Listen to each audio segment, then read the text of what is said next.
Bleachers' Strange Desire was a messy record filled with some of the biggest highs of the year, and while there was one other song that was better than even this, we'll get to it. The slow, weary burn of Reckless Love was a personal favorite of mine since the very beginning. Creaking drums, textured guitars, a rich synth solo, and yet a melody that recalls some of the best of Bleachers' 80s synth pop origins. Jack Anthony dips more into his richer lower range for the song, and it helps immeasurably as his national-esque voice tries to recall why he's chasing a love that's driving him to exhaustion. He knows he's far too mature to be in this sort of situation, and yet that doubt isn't enough to break the reforged connection even as his choice burns away some of his own dreams. And while he pleads for the girl to leave him and save him his own choice, the song ends with him wearily still there at the end of the line. For a song about stasis and a bad situation that just desperately needs to end, it contains a powerful amount of drama, and it made this list.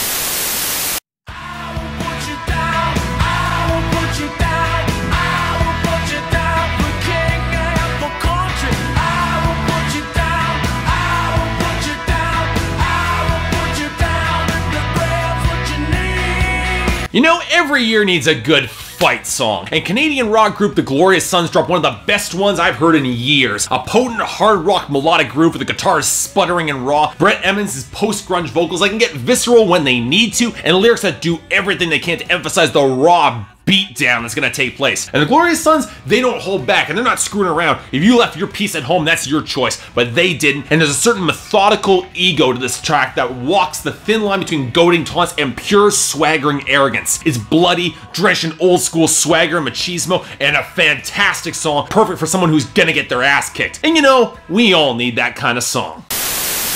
I'm like a preacher when he prays. I'm on my knees and leave your name, but it's painted blue right on my front door.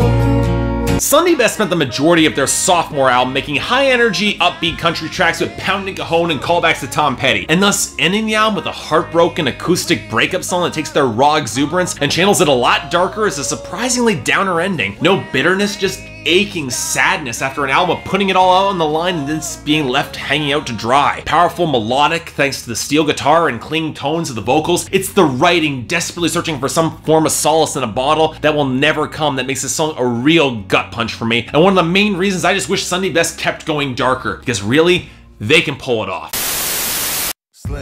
Half a thing of heroin in the bathroom. Keep an AK in the back up in the back room. Cook a meal clean, and she suck me like a vacuum. Took a vacation to the county, I'll be back soon. Everything about Freddie Gibbs' Deeper is old school, and I mean that as a high compliment. His voice is the straightforward, hard-edged, gangsta tone, and Madlib's production with the strings and the lumpy bass line and the choppy vocal sample, it fits. But really, it's the lyricism that makes Deeper stand out as much as it does, as the girl on the song leaves Freddie Gibbs behind for a more legit guy. And considering she was originally a girl who was chasing guys who were more hood, he's baffled and frustrated by it. He doesn't get it. And it's the third verse that shows when Gibbs runs into this new guy, out of respect for the girl, he doesn't touch him, which shows a level of maturity you wouldn't get from the majority of other rappers. And then when she comes back with the implication that the baby might just be Gibbs's after all, that's powerful too. It's dark, grimy, mature gangster rap storytelling, and goddammit, it works for me. Great song. Till I find myself call to arms, life is okay. Carry on, take the moment.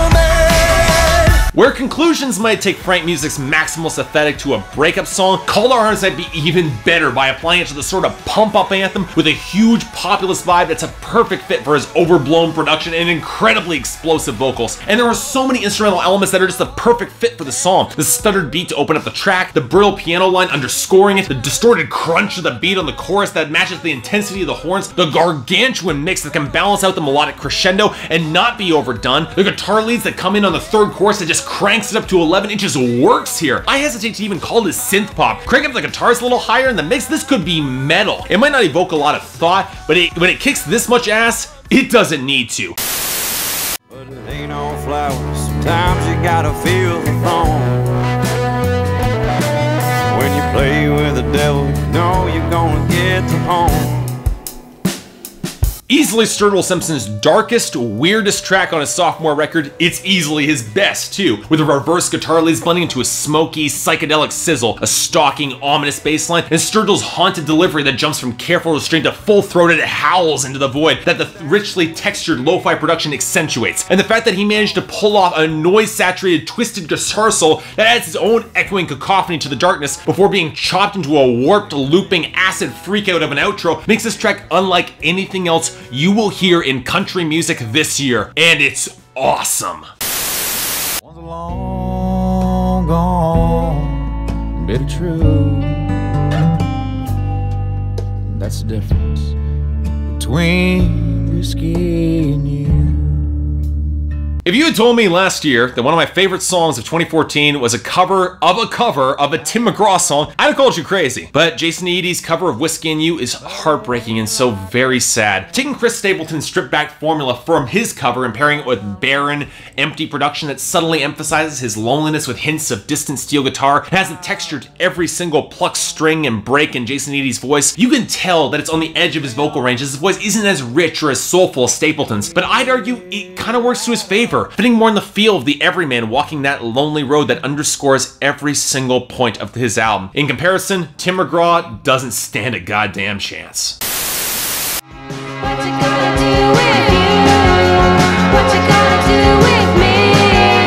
How can I lose control when you drive on from the backseat? You know what? I'd be tempted to put this song on the list for the melody line alone. Irresistibly catchy, energetic, with a ton of breezy texture that displays some damn impressive harmonies. This is a song that will lodge in your brain for hours and will never let go. The sort of retro indie rock that might seem easygoing until you start delving into the lyrics. Coming off of an album that's trying to find traditional adulthood and failing miserably, this song gives narrator Molly Rankin seemingly the wedding that she's always wanted, and the second thoughts, the rampant sarcasm, and the constant snide comments underscore a real panic as she feels control of her life starting to slip away. The song is walking a very delicate line between being kind of shallow and bitingly obnoxious. And yet that sense of fear manifests itself on the Swella Bridge nails it perfectly. Alvvays knocked it out of the park this year with their debut album, and this song is the best possible example. Great work.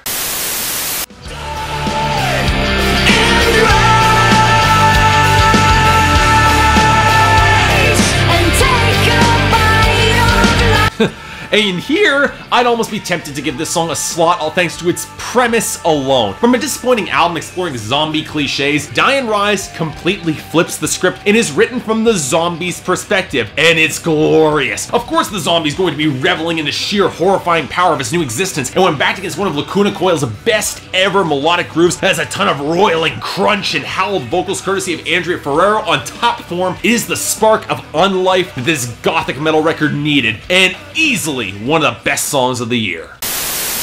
Fuck with, cause you already know you fuck niggas really can't talking all that jazz. Talking all that jazz, telling all that truth. Nigga talk your shit, talking all that jazz. You know, on the surface, Mick Jenkins' jazz might not seem all that distinctive from his water-themed mixtape that really should have been an album that people paid for, with a deep, eerie keyboard melody, lumpy beat, and Mick Jenkins' smoldering and yet very assertive delivery. But it's the details that make jazz really something special. The multiple meanings of the jazz beyond just sheer music references, the sheer disdain directed at mainstream rappers and their model friends who are trying to put on airs that they haven't earned, the submerged rumble of the chorus that eventually breaks free for this off-kilter guitar interplay. It's a song that's glorified knowledge and wisdom and creativity over dishonest repetition. And for themes like that, I'd take Water from Mick Jenkins any day. With your body next to mine, our hearts will beat as one, and we're set alight. We're a fire, love. When Ed Sheeran wrote Lego House in 2012, I honestly thought he was never going to be able to top it. And at the end of the day, I'm still not quite sure he has, but Afire Love is a damn strong contender. The production is anchored in a gorgeously elegant piano line and a rich backdrop of strings, especially in that ragged outro. The subtle guest vocals and percussion accentuate how deep the mix stretches, and with every acoustic strum coming through with surprising texture. But really, it's Ed Sheeran who is at his best here. Vocals that are more raw and impassioned than anything he's ever done. The lyrics that recall elements of storytelling song that show him as a real rising talent as he speaks about the loss of his grandfather at Alzheimer's. But what I love about the song is that while Sheeran does have grief that he channels into his art here, the song focuses more on how the loss affects those who are closer, like his grandmother and his family, which is kind of selfless here. It works. If we're looking at a singer-songwriter who is maturing into an artist that I never thought I would ever like, Ed Sheeran's at the top of my list, and I couldn't be more excited. If I could build a bridge between us, arcs of summer rainbows, strength of Mother Earth. Poets of the Fall's most recent album was polarizing for a number of songs, but their title track was not one of them. Mostly because it shows exactly what the alternative rock and metal band can do at their absolute best. A simple but effective melodic hook on the pianos, sweeping, smooth production anchored entirely by the piano and string, enough guitar snarl and percussion that balance that epic sweep, and lyrics that match the grand scope through the simple act of amping up the relationship drama to mythological scale. It's a song that's quite literally for the slopes of Olympus or the halls of Asgard, and the person best epitomizing that scope is Marco Seresto, who takes his rich baritone and amps up the raw power to a vocal range I didn't think he could reach with his chest voice, but it sounds fantastic. This is a song with godly ambitions, and it damn near got there.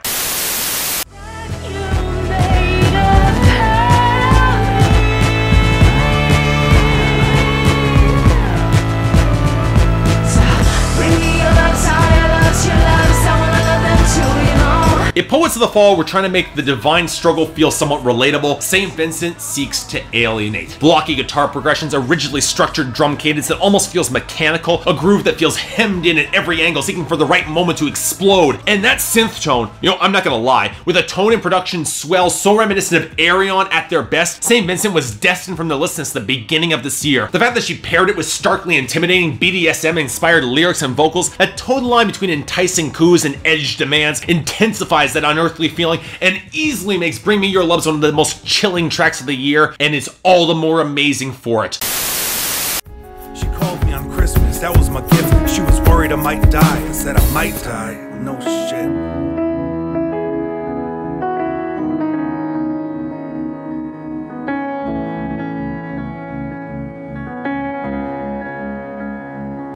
Okay. There are rappers who can tap into complicated emotions, or who are so skilled at describing their own struggles that they can connect on a deeper level. And then there's Sage Francis in this song, which is so uncomfortably intimate that it's kind of an incredible it was released at all. I'll admit right out of the gate, I've never had pets. I'm allergic to cats and dogs. But this song hits hard and deep for anyone who's lived alone with themselves and their own internal neuroses. It hits terrifyingly well. I often say that relatability should not be a factor whether music is good or not, but Sage Francis is so descriptive in capturing the mundane moments and fusing it with a real narrative that you just can't help but connect with it. It's bare bones and simple and probably too real, but rarely does a song hit me as hard as this one does. It's a tearjerker to be sure, but it earns it. Lifeline before and after in an instant of great white gravity. Hold tight, 'cause all is against me. Every cell in my body breaks. Okay, yeah, I know. The song was first released as a single way back in 2011, but it was on the album, it was on Sparks this year, it counts. Also, it's amazing. The melody line is simple but beautifully framed by the windswept and subtly electronic production that makes every rickety transition in the song feel effortless. The beat is fragile yet unbreakable, and that key change after the strings on the interlude raises an already great song into something incredibly special. And yet, Imogen Heap's perpetually hushed tone perfectly captures that panicked feel of a song clinging onto some spark of hope in face of impossible odds. Lyrically, it's uplifting, but the vibe is a lot more serious, grounded in a sense of reality, and yet indomitable all the same. It might have taken a while to finally get here and land on a list like this, but the album and Lifeline are definitely worth the wait. Check this out if you haven't, cause it's awesome. The only answer I found for all this hurt is there ain't no answer here on earth. know, it's rare when any music tackles religion, and it's even rarer when that music is country, yet alone in the mainstream. And yet, this deep cut from Dierks Bentley isn't just tackling religion, it's critical of it. Having lost his father and searching for some form of answer, and yet he doesn't get it. The emotional parallels to Ronnie Dunn's excellent song Cost of Living is stark and well-deserved, but Dierks Bentley goes even farther with folk-inspired guitar flourishes, production that isn't afraid to soar on clouds of steel guitar and melodic fragments. And the fact that Dierks Bentley is willing not just to show vulnerability, but to admit how small he feels in the face of all of it and question the existence of his own faith. Folks, there aren't many artists who have the balls to do something like that. And when you pair it with the sound and production that will likely be the sound of country music's future, you got something incredible. He might not have found those answers, but he did deliver one of the best country songs of the year, bar none. Never shake when you wake up in recovery, but suddenly noticing ashes covering his head cause it's raining from the sky. Dials home on his cell phone and gets no reply. What the fuck? You know, I'm gonna say this, I don't think Clipping is entirely living up to their potential, and songs like Story 2 are the reason why. Not only does it diffuse the trio's typically brittle and glitchy production, probably the best crescendo you will hear in rap music this year, it's another example of Clipping's brand of brutally dark, insanely well-constructed songwriting about the terrifying comeuppance of a former arsonist, the level of detail, the sense of panic, Dabby Diggs' ability to switch up his flow as the melody just begins to curdle and boil. If Clipping can make songs this creative and dark, I want to see an entire album of stories, not just the two just far, because tracks like this are absolutely insane.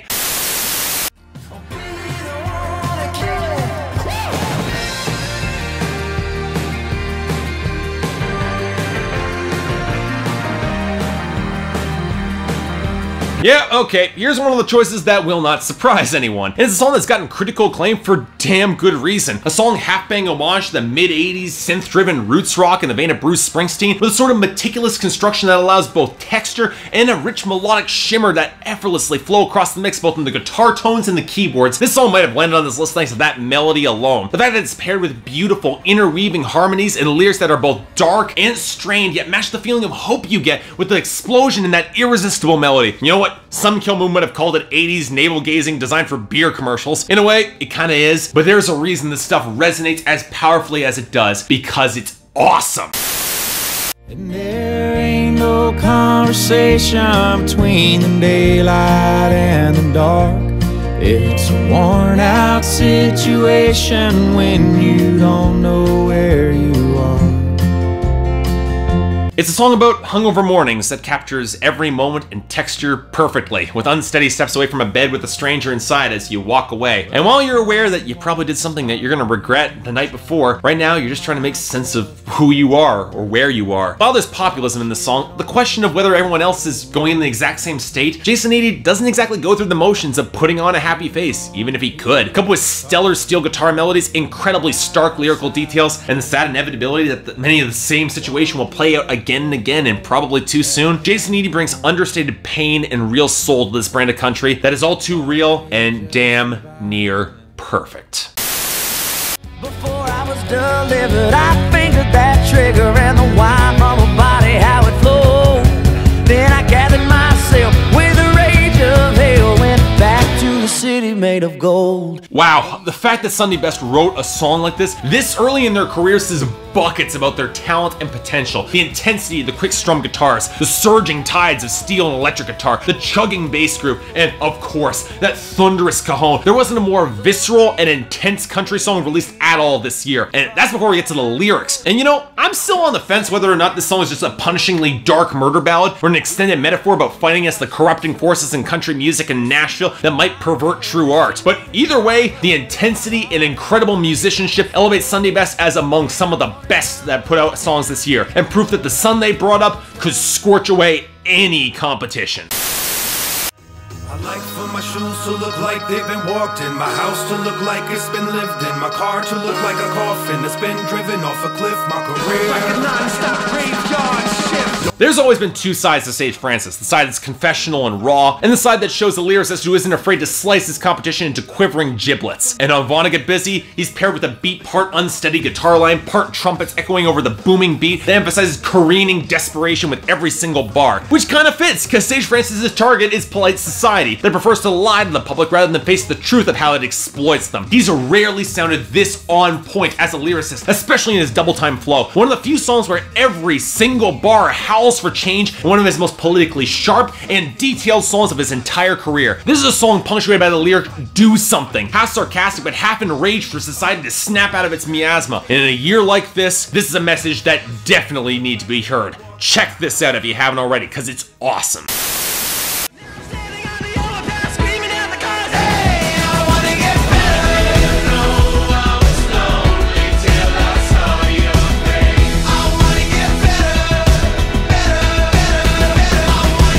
You know, if Bleachers had made an entire album like this song, Jack Antonoff would be the go-to name in pop music right now, not the songs that he co-wrote for Taylor Swift. As it is, I Want to Get Better is a modern synth-pop classic that shows Billy Joel and his lyrical cadence and delivery, the tone and sound of The Breakfast Club, and the hyper-modern, half-neurotic lyrics of HBO's Girls, which the music video only intensifies considering Antonoff's relationship with its director, Leah Dunham. And there's so much of the song that absolutely kills. The roaring guitars, the explosively textured percussion, the stuttering piano line, and Antonoff never being more on point as a lyricist, as his own carefully constructed yet fatally flawed life is crumbling around him as he tries to infuse it with real passion. It's anthemic, it's epic, and if Jack Antonoff ever returns to Nate Ruess and fun, he set the bar almost impossibly high. And I want to see him top it, because with songs like this, he's proven he can.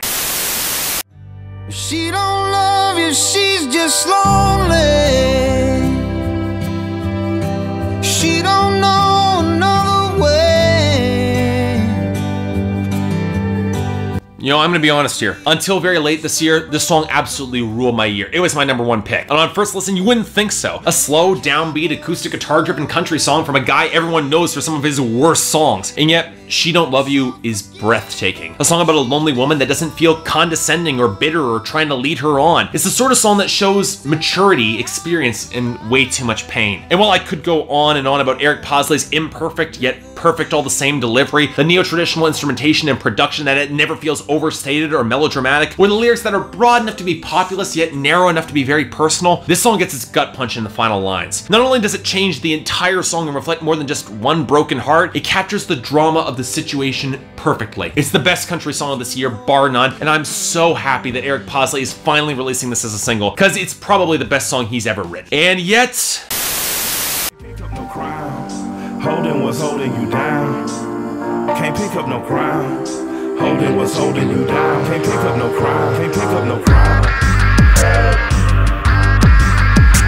When I said last year that I wanted Run the Jewels to get more serious and political, I didn't expect this. I didn't expect storm-soaked production featuring the perfectly placed contributions from Diane Coffey, one of the most solid groove-driven melodies of LP's career, with sizzling guitar interludes paired with cracks of automatic gunfire, smoldering waves against shimmering synth fragments, the production deceptively simple yet insanely complex and well-balanced. And that's before you even get to the MCs, where Killer Mike quiets his usual fire for a desperate, tortured verse where he prays for forgiveness for selling cocaine to a pregnant woman who then forgives him. And then LP, I'll be blunt, LP drops the best verse of the year. I've never heard him write a beat or deliver an emotive, incredibly complex verse like this before. When placed against Killer Mike's chorus, gains a whole new brand of darkness. And whether it's an indictment of the military-industrial complex or any collective that would seek to empower its followers through violence, LP doesn't mince words describing the horrifying process of dehumanization that takes place. It is a shockingly complex, poignant, emotional roller coaster of a song, and it was very nearly the best song of the year. And I suspect while many people might disagree with my final choice,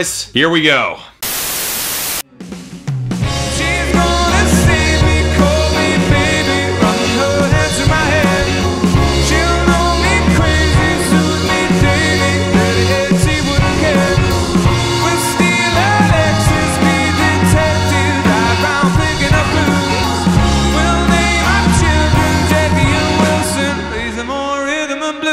I can't think of a song that does more to appeal to pretty much just me than Jackie and Wilson. A song drenched in references to classic R&B and soul, with a distorted guitar-driven grooves, sharp percussion, a potent melody carried all the way through the track, gospel swell across the chorus, lyrics drenched in religious iconography that's almost gothic, and Hozier's perfectly poised, too smart, and too earnest for his own damn good delivery. With a blend of Irish folk and forgotten soul references, you could immediately see inspiration from Dexy's Midnight Runner's biggest hit, Come On Eileen, especially in its tone, but the lyrics bring Hozier's typical typical world weariness and hunger more front and center. Down on his luck until that girl comes in to inspire him into full view. And for a brief second, those dazzling fantasies all play out in front of him, albeit with Hozier's usual typical modern tendencies and references to mythology, but it still works perfectly. And yet, right after the bridge, while he's been hoping for stasis to preserve their moments forever, to look down on the world that he considers beneath them both, she's moved on. It's all less about living above the corrupt, disappointing world than living in it, running on passion and life. And even though she's gone, Hozier muses whether anyone who will follow will have that same passion for him. And yet, with the chorus coming back for that final piece, he's not making a differentiation between her or anyone else. In other words, he will find that special someone. He just needs to actually step out and live in the world to actually do it. And I'll be blunt, a list of songs like this, abstaining from any sort of critical conformity, probably reveals a lot more about me and my 2014 than anything else. But you know what? Hozier's Jackie and Wilson leaves me on a note of hope, and I couldn't ask for anything more. Till then, I'm Mark, you're watching Spectrum Pulse, and I'll see you next time.